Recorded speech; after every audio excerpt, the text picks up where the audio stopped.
আসসালামু আলাইকুম এভরিওয়ান, কেমন আছেন সবাই? আশা করছি অনেক ভালো। ফ্রি কিক বিডির আরও একটি নতুন ভিডিওতে আপনাদের সবাইকে স্বাগত।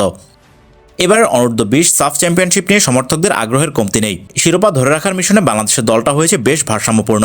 যদিও ইনজুরির কারণে বেশ কয়েকজন খেলোয়াড় প্রাথমিক দল থেকে বাদ পড়েছেন, তারপরও বর্তমান দল নিয়ে শিরোপার লক্ষ্য বাংলাদেশের, যার যাত্রাটা শুরু হবে আগামীকাল অর্থাৎ 24শে মার্চ পাকিস্তানের বিপক্ষে মাঠে নামবে বাংলাদেশ। মালদ্বীপের মালেতে বাংলাদেশ সময় বিকেল 4:45টায় শুরু হবে ম্যাচ।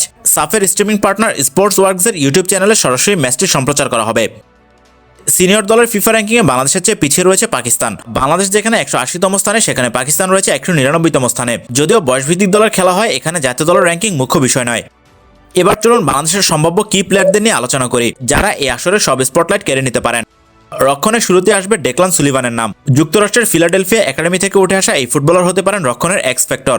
রাইট ব্যাক পজিশনে তার ওভারল্যাপ এবং আন্ডারল্যাপ করার সক্ষমতা বাংলাদেশের শক্তি বাড়াবে নিঃসন্দেহে। এছাড়া বিগত বয়সভিত্তিক দলগুলোর নিয়মিত পারফর্মার আশিকুর রহমান, ইহসান হাবিব, রিদওয়ান কিংবা আব্দুল ফাহিম রিয়াদের মতো খেলোয়াড়রা বাংলাদেশের রক্ষণে বড় ভরসা। মিডফিল্ডে ইব্রাহিম নওয়াজের দিকে সবার বাড়তি নজর থাকবে।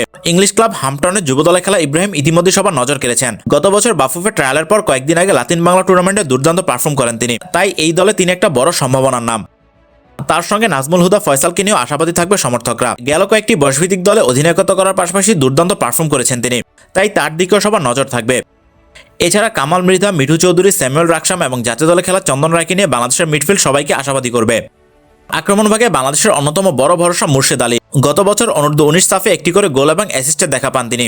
এছাড়া ঘরোয়া ফুটবলার নিজের সামর্থ্য জানান দিচ্ছেন, তাই বাংলাদেশের আক্রমণে মুর্শেদ আলী হবেন অন্যতম বড় ভরসা। তবে এই দলে রোনান সুলিভান সবার আগ্রহের কেন্দ্রে রয়েছেন।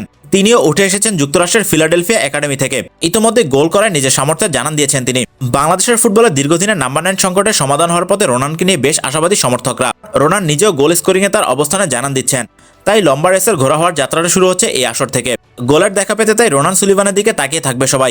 নিজের প্রতিভার প্রমাণ দিয়ে তিনি কেড়ে নিতে পারেন এই আসরের সব স্পটলাইট।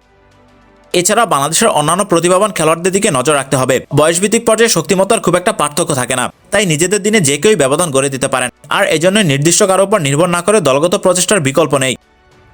এদিকে বাংলাদেশের অনূর্ধ্ব-20 দলের নতুন কোচ মার্ক কক্সের লাইসেন্স নিয়ে ধোঁয়াশা তৈরি হয়। তবে মাঠের বাইরে এই ইস্যুতে নয়, খেলোয়াড়দের নজর মাঠের খেলায়।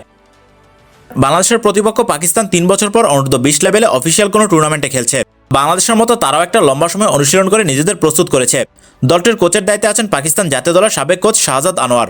সব মিলে প্রথম ম্যাচে বাংলাদেশকে বেশ ভালো পরীক্ষায় ফেলতে প্রস্তুত পাকিস্তান। এদিকে বাংলাদেশও নিশ্চয়ই জয় দিয়ে শুভ সূচনা করতে প্রত্যয়ী। 2024 সালে নেপালে অনূর্ধ্ব-20 সাফে শিরোপা জয় করে বাংলাদেশ। মিরাজুল রাহুলদের উত্তরসূরিদের সামনে এবার সেই শিরোপা ধরে রাখার চ্যালেঞ্জ, যে চ্যালেঞ্জে বাংলাদেশের প্রথম প্রতিপক্ষ পাকিস্তান। পাকিস্তানের বিপক্ষে কেমন করবে বাংলাদেশ? ম্যাচের স্কোর লাইন কি হবে? কমেন্টে জানিয়ে দিন আপনার প্রেডিকশন। এতক্ষণ আমাদের সাথে থাকার জন্য সবাইকে ধন্যবাদ।